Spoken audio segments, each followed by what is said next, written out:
welcome back to the channel and welcome to today's video. I hope you're all doing really well. Today is going to be a budget video.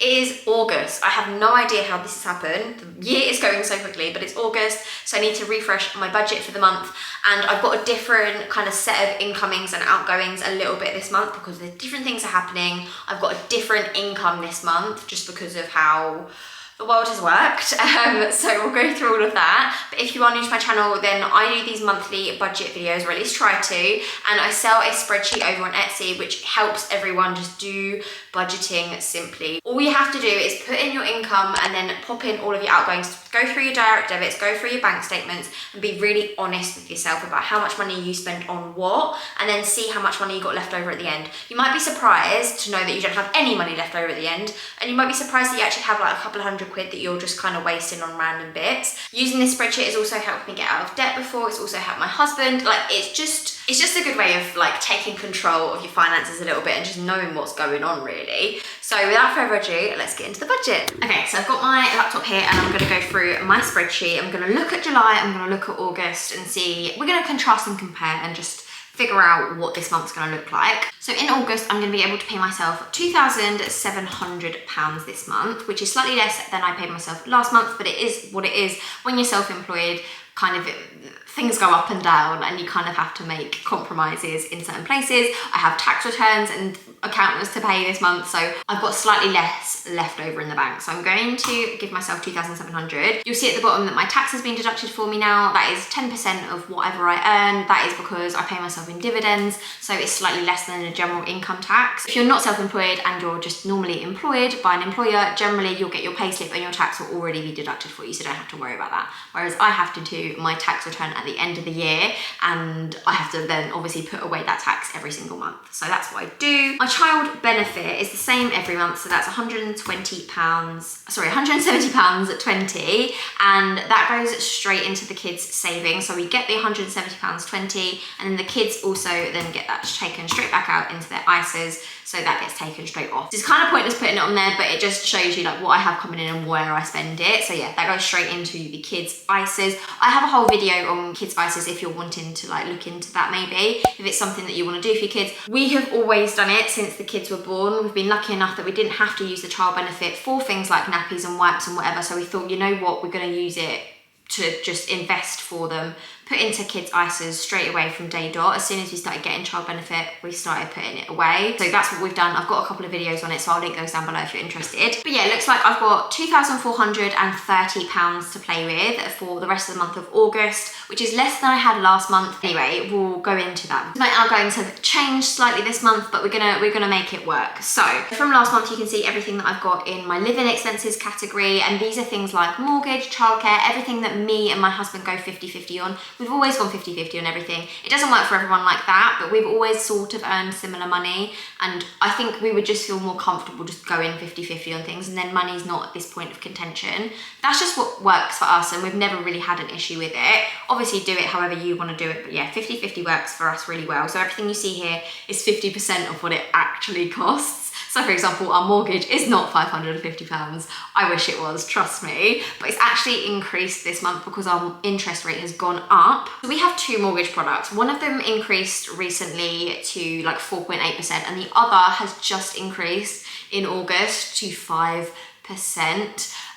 In terms of the interest that we're going to pay on it. So the payments each month have increased significantly over the past year. They used to be much lower each, and now they're a lot more. So this month, my share of it is going to be £626, which means our actual mortgage repayment is £1,250. Like, it's a lot. For us anyway, that's a really high mortgage payments considering how much we actually owe isn't that much. It's a lot in terms of the repayments, and it's going to be stuck like that for 5 years because we fixed for 5 years, which it wasn't my preferred option, but we decided to do that. So, you know, we're just gonna have to figure it out basically. We were overpaying on the mortgage, but because of how much the mortgage repayments have increased, we have paused that for now. So we're going to keep that to 0, which will bring us back even-ish on all of this. Our kitchen repayments are still at £80. Food and groceries, we're going to keep to £200, although last month was a 5-week month and I did go over the £200 because like for 5 weeks, it just didn't cut it. So I'm gonna keep the £200. We are actually going away for one of those weeks on a holiday, so probably that will work out pretty well. Water is still £30. Gas and electrics, we still put in £100, although we don't actually spend £100 in the summer months on gas and electric. We just put it into our account and then hope that by the winter we're gonna have enough credit in there to keep us, like, because the cost of winter is obviously more so because you'll keep putting the radiators on, the heating, all that kind of stuff. So hopefully we're gonna have a lot of credit in there when it comes to winter, and that should be fine. So it won't increase loads in the winter, fingers crossed. Home insurance is still £10. Life insurance is still £14. Internet is still £15. TV license, I put 0 last month, but then I actually checked on my direct debits and we are paying the TV license monthly. So it is £15.90 each. Obviously, again, all of this is half of what the actual bill costs. Our council tax is £83 still. Our childcare is £160 still, I think. I think the costs are going up again, so that might have to change, but this month it is definitely still £160 each, £320 in total. That is because, by the way, we have the tax-free childcare and the 30 hours free for our 3-year-old. So look into all the terms and conditions, but the eligibility in our area for our child at the time that he was born and all that kind of stuff, the term after he turned 3, we got 30 hours free childcare, which isn't actually free. There's loads of caveats to that, but that's what the scheme's called. And we use tax-free childcare because if you're both working or you're both earning money, then you also get tax-free childcare, which is about a 20% or 25% discount from the government. So that is why our childcare bill is so low. It never used to be that low. It used to be about £1,200 a month because I used to work full time and we had no funding other than the tax-free childcare, and we lived in a different area which was more expensive. So our childcare has gone down significantly, but other things have increased significantly. So we're basically breaking even at this point. I also have a video on the childcare schemes and stuff for 2024, so if you want to watch that, then I'll pop that up as well. The rest of these have stayed the same, so £4, £4.50, £16.50, and then £30 for swimming. So in total, with the mortgage increase and the not overpaying on the mortgage, we're basically about the same. Then going on to my personal expenses like petrol, my fitness class, and my holiday 2025 payment. These are all things that come out of my current account. These are like personal payments that I do from my current account. So my petrol, for example, I spend about £200 a month on petrol. Last month I did actually spend more because I actually look back on Instagram. I do a little reel where I go through all of my payments for the last month and I compare it to what I budgeted versus what I actually spent. And I did spend £260 on petrol last month, but that's because I went to a few different places that I don't know, it's not like my normal average month. I went to a few different places in the country. But anyway, I'm gonna keep to the £200 budget. Hopefully that's going to work out for me. My fitness class is always £36 a month and I'm absolutely not going to be compromising on that because I love it. It's a bit of me time. It keeps me fit and strong and healthy and I just feel good when I do it, and it's £36 well spent in my eyes. Holiday 2025 payment, like I said, is £111 every month until this time next year when we go, or we go in June next year. It's a big holiday that we're going on for a family friend's wedding and I'm really excited, but it's going to be like a big old holiday. Like I say, we've been paying this off since, what, January? And yeah, there's a few payments to go. So it's an expensive one, but I am really looking forward to it. I'm going to keep investments blank again this month. I have a feeling that might be a little trend. I've got some money in investments at the moment and I was planning on, you know, really religiously contributing to those investments, but there's always something else. There's always other things that I want to contribute towards that are like before the point you would actually dip into your investments. As long as I'm investing for the kids, I'm happy. And I'm putting money into savings and stuff. So it's the next best thing, I guess. But if you have spare money, invest. It's really, really good. I use Trading 212 and I absolutely should invest. And if I have money left over, I will, but at the moment, doesn't look like I will have. Moving on to savings, and this is the money that I transfer into my Monzo account. So I transfer all of the money that I'm going to pop here into my Monzo account and then put them into separate pots for different things. And all the different pots are exactly labeled like this. So for example, my emergency fund, I try and put in £100 a month, every month into my emergency fund for if the worst should happen, like the boiler breaks down or my car breaks down and it's not like I need money for excess or whatever. Emergency funds are very important to have and that is why I have my emergency fund. I also have savings in a separate account for if I don't make any money from YouTube or Instagram or anything like that, for example, just to back me up to pay my bills. But I haven't had to dip into that just yet, which I'm very grateful for. But anyway, that's what my emergency fund is for. £20 car maintenance. I'm gonna keep it about £20. I think that's probably sensible. Car insurance, I do £50 every single month because I pay that yearly.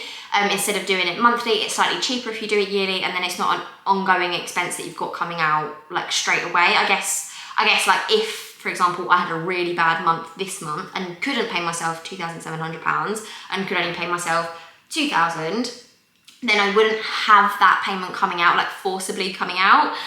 It would be more of a choice. But I do put that money away every month so that I can just buy it outright at the end of the year. New car, I'm not actually looking for a new car or looking to buy a new car, but at some point I will, and I thought it'd be sensible to start saving for it now, rather than having to get a loan out when I want the new car, because that's what I did before, and it obviously got me into debt. And when you do car loans and stuff, the interests are really high and you end up paying so much more.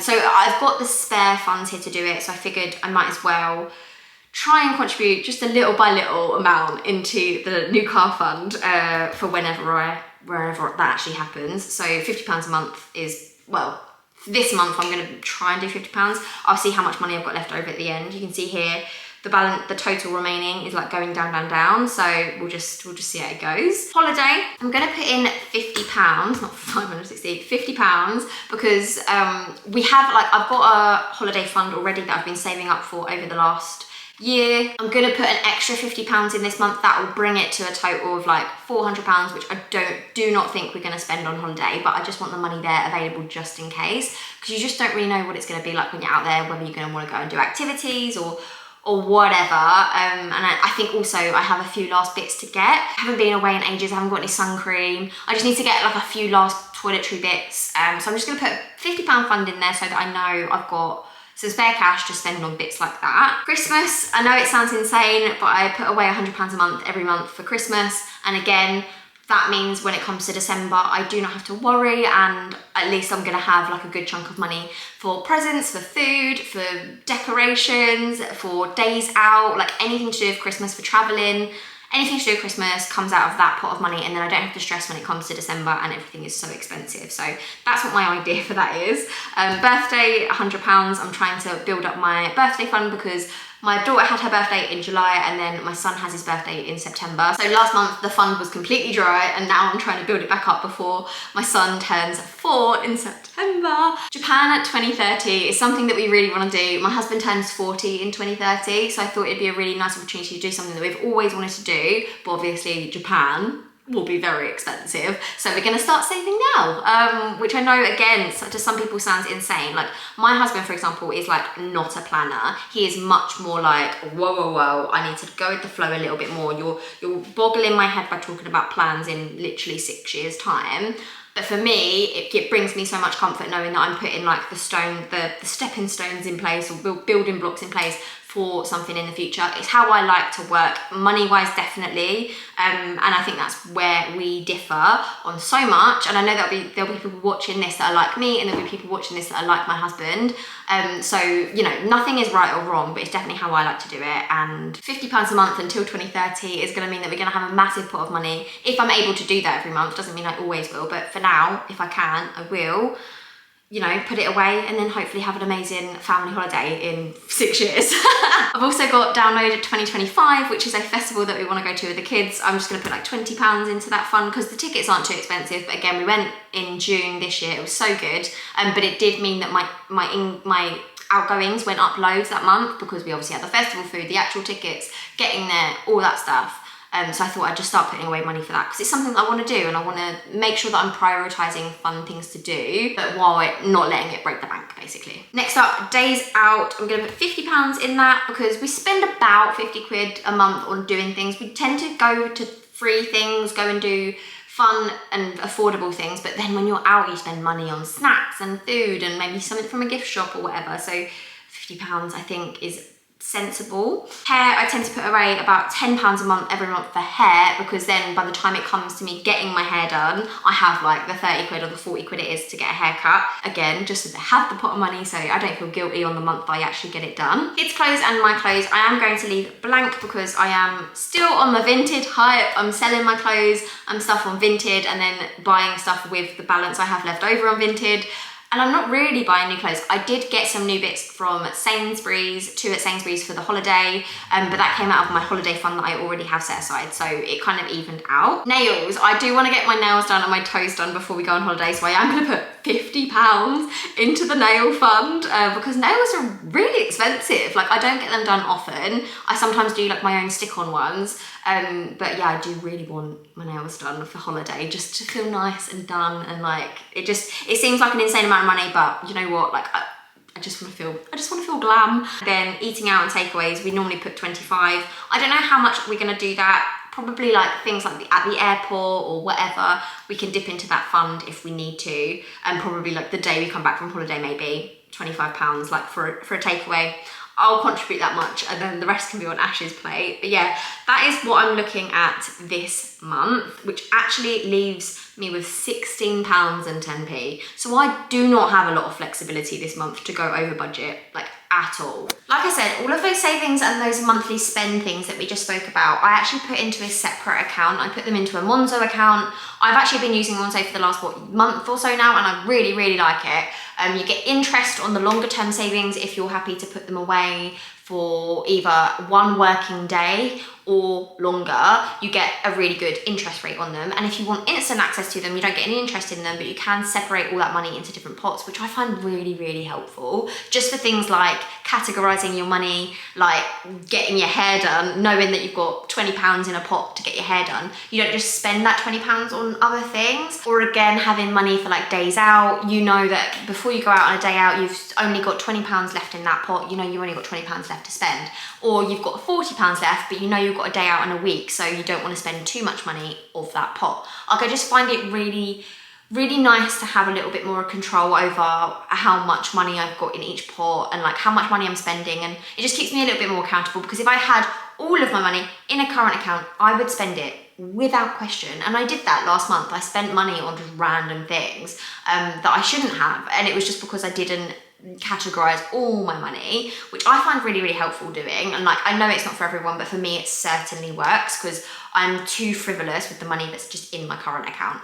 And I know that's the case for a lot of us, because it's just so tempting. So I like having something like Monzo. I used to use an app called Hyperjar, which is just as good. It just doesn't give you any interest on the longer term savings. So that's why I switched to Monzo, but Hyperjar is just as good for the daily spending stuff. And on Hyperjar, actually, you can also use your Hyperjar card to spend straight from that pot if you link it to that pot. Monzo, I think you have to upgrade to do that, but I just transfer it on the app to my card and then just use my Monzo card anyway, so it's really not a big deal. I also did have a question on last month's video about how to tackle debt, because I mentioned in that video that I've been out in debt before and my husband's in debt, and it's just one of those things it looms over you quite significantly, and that's probably, to be honest, the reason that I'm so like particular about the way that I put all my money aside for certain things, because I don't ever want to get into that position again where I'm in significant debt. Don't get me wrong, I have a big mortgage and I also have debt on the kitchen here, but other than that, I don't have my car on finance anymore, I don't have any credit cards, I don't have any loans. Obviously, you know, I don't know what the future might hold, and that might have to happen, and I understand completely why people get into debt. Like, it's so easy to do, and I think sometimes there's not a lot of barriers for us and not a lot of safeguarding for us as well, especially where people get into like really significant debt and there's just no way they're going to be able to pay it off. It can be so like all-consuming and stressful and awful for people, and to be honest, like, I think there are better people out there than me to like help people tackle debt. I've been with my friend to the Citizens Advice Bureau before, and they were so good at coming up with a plan for her to tackle her debt, to basically get her debt written off for her, but in a way where the Citizens Advice Bureau or one of the charities like associated will actually talk to all of like your credit. If you've got loads of creditors, you've got loads of credit cards and store cards and you've got car loans and this and that, actually, if you go to Citizens Advice or one of these kinds of like charities, they can put in a payment plan for you. They talk to all of your creditors and stuff, so you don't have the stress of those like like letters coming through your postbox with like big red letters all over the place. And then they actually put in a payment plan for you. You pay a certain amount every month, and then after like 5 years or whatever, your debt is written off, because frankly, I think it's really bad that people are allowed to get into that much debt with actually no means of like being able to pay it, because it's so bad for the individual. But yeah, that's something that I would say if you're like really struggling, then that's definitely a route that you can go down. If you've just got a little bit of debt and it's manageable but it's still stressful, then I definitely recommend doing something like this, budgeting, really prioritizing, overpaying on your debt. Like I was saying, obviously with our mortgage, we were trying to overpay on that. When I had the car loan, for example, I really wanted to get debt free before I had Hallie, and I had my car loan still, and I really just wanted to get rid of that because I just was really stressed about having debt when I was on maternity leave, and also not knowing like how much money I would earn from like social media and stuff on this potential year off that I was gonna have. It might not have even been possible if I still had debt. So that's why I was like really, really passionate about overpaying and paying really aggressively on the debt. So literally every penny I earned on top of like after bills, so say my income was like £2,000, which is roughly what it was, then all of my outgoings from my household bills and like things like petrol and stuff, after all of that, I still had about £500. So I would overpay on the car loan £500 a month, and I'd like literally have nothing. And then I literally wouldn't do anything else for me. Like I wouldn't get my hair done, wouldn't get my nails done, wouldn't get my lashes done, wouldn't do any of that kind of stuff. And I'd really prioritize doing that. And it gave me so much joy. Like I know that that's not the case for everyone, but it gave me so much joy seeing that number go down from £10,000 down to £8,000, down to £7,000, and then so on. Because I was so aggressively overpaying it, it was going down so much quicker than the 4 years or whatever I got the loan out over. But if you have got debt and it's making your life difficult and stressful, then there's nothing better than tackling it. I know it's scary, I know it's overwhelming, but when you do it, you get such a, like, it's like a dopamine hit, like when you actually pay off your debt.